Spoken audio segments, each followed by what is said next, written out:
형제자 여러분 안녕하세요. 오늘은 2월 2일 목요일 원수를 축복하라라는 제목으로 로마서 12장 9절부터 21절까지를 묵상합니다. 자, 9절에 들어가기 전에 먼저 우리 기억해야 될 것이 우리는 주님 안에서 한 몸이라는 것. 그래서 그 로마서 12장 1절부터 8절 어저께 본문에 보면 서로 간의 우리의 관계는 지체라 그랬습니다. 몸의 한 일부분이에요. 그래서 서로를 축복하고 사랑하는 것이 마땅한 우리의 관계라는 것. 지체를 가지고, 지체의식을 가지고 오늘 본문을 생각해 보십시다. 사랑에는 거짓이 없나니 악을 미워하고 선에 속하라. 자, 9절의 말씀처럼 사랑에 거짓이 없다는 것은 사랑은 진실하다는 것입니다. 거짓과 악을 선택하면서 사랑할 수 없다는 것이죠. 다시 얘기하면 사랑은 하나님의 마음이에요. 왜냐하면 하나님은 사랑이시다라고 말씀에 나와 있지 않습니까? 그죠? 사랑은 하나님의 뜻이에요. 그래서 하나님의 사랑을 제대로 품어야 사랑을 나눌 수 있습니다. 그래서 사랑은 진실하다는 것, 악을 택하지 않아야 된다는 것, 하나님 마음을 품어야 된다는 것 생각하고요. 10절, 형제를 사랑하여 서로 우애하고 존경하기를 서로 먼저 하여. 자, 형제 자매를 사랑하고 서로 우애하라는 것은 이렇게 좋은 친구가 되라고 얘기하는 것입니다. 그리고 존경하기를 서로 먼저 하고.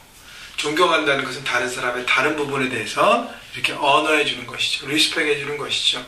왜 저렇게 됐냐고 지적하는 게 아니라 그렇게 쓸 수밖에 없는 그 사람의 특성과 기질과 이 모든 것을 이해하고, 근데 중요한 것은요, 서로 먼저 하여 그랬습니다. 먼저 하는 사람이 성숙한 사람이에요.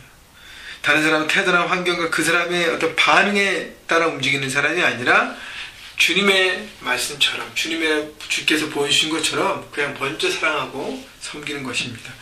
또 부지런하여 11절, 게으르지 말고 열심을 품고 주를 섬기라. 자, 주님에 대한 열심을 가지라 했는데, 왜냐하면 주님을 향해서 열심을 내는 사람들이 하나님의 사랑을 품는 사람이에요. 내 의의를 드러낸 사람은 잘못된 사랑을 받은 거고요, 제대로 된 사랑을 받은 사람은 그 사랑을 나눈 사람이에요. 그래서 주님 앞에 열심히 내라는 거고요. 12절, 소망 중에 즐거워하며 환난 중에 참으며 기도에 항상 힘쓰며. 그러니까 자기의 삶 가운데 닥쳐있는 환경과 상황, 어려움, 모든 환난 이런 것들을요, 극복하는 사람이 사랑할 수 있다는 것입니다. 거기에 묶여있는 사람은 다른 사람을 돌아볼 여유가 없습니다. 여러분, 그래서요, 내 삶을 잘 매니지하고 모든 것들을 주님을 향한 소망 가운데 극복하고 승리하는 사람이 되라는 것이죠. 그리고 성도에 쓸 것을 공급하며 손대접하기를 힘쓰라. 자기 것을 나누라는 것입니다. 섬김으로 보여지는 것. 그래서 성도들의 쓸 것이라 했어요. 다른 사람 필요가 뭔지를 구체적으로 보고 생각하고 중보하고 그리고 나누는 사람이 될 때, 그때 하나님의 사랑을 실천하고 지체로서 하나가 되는 삶을 사는 것입니다.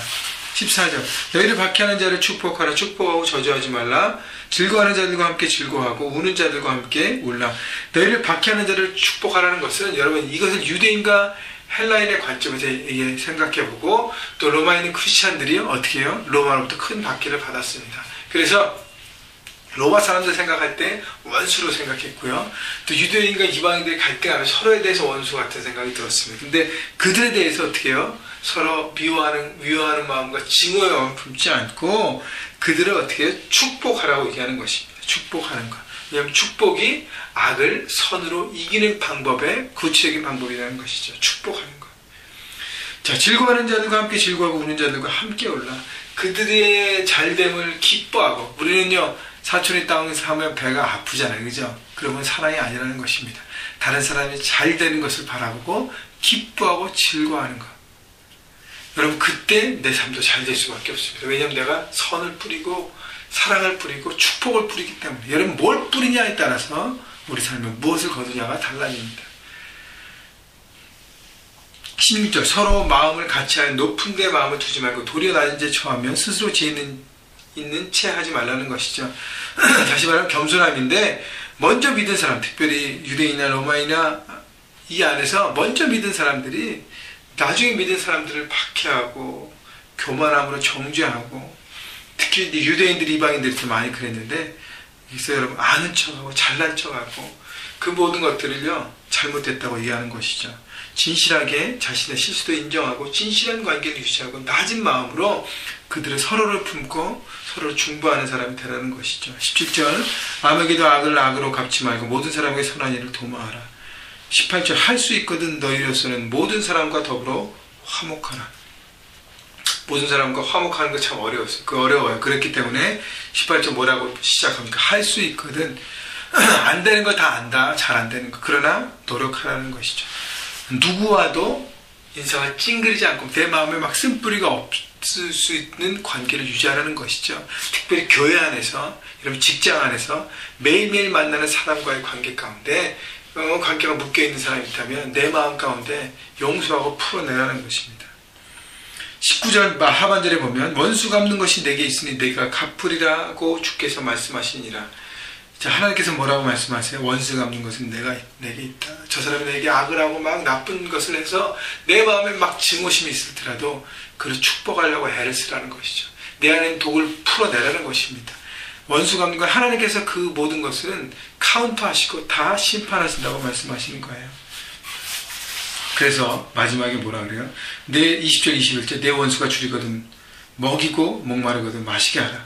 그래 오늘 내가 숯불을 그 머리에 쌓아 놓으리라. 악에게 지지 말고 선으로 악을 이기라는 것입니다. 악을 악으로 갚지 말고 선을 선택할 때 결국 내가 이기는 자가 되는 것입니다. 그 사람이 그렇게 했을 때 내가 똑같이 반응하고 똑같이 하는 것은 결국 악을 계속 심게 되면서 서로가 망한 인생이 되는 것이죠.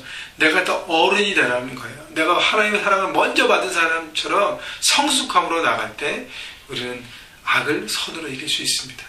여러분 하나님의 사랑은 정말 귀한 열매가 돼요. 악은 마귀의 것입니다. 마귀는 우리의 관계를 끊어내려고 하고 자꾸 넘어뜨리게 하고 무너지게 합니다. 여러분 그것에 지지 마십시오.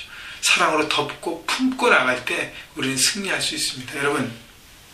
여러분의 관계 가운데 모든 사람들의 관계 가운데 선으로 악을 이기는 여러분 모두가 되시기를 주님의 이름으로 축원합니다. 오늘도 여러분 주변의 관계를 돌아보시고요. 특별히 형제교회 안에서 또 여러분 직장인 학교 가운데 자주 만나는 사람들 가운데 혹시 내 마음 가운데 쓴뿌리가 있는 사람이 있다면 축복하십시다. 믿음으로 축복하십시다. 그때 여러분 승리하는 모든 인생이 될 것입니다. 주님의 이름으로 여러분을 사랑하고 축복합니다.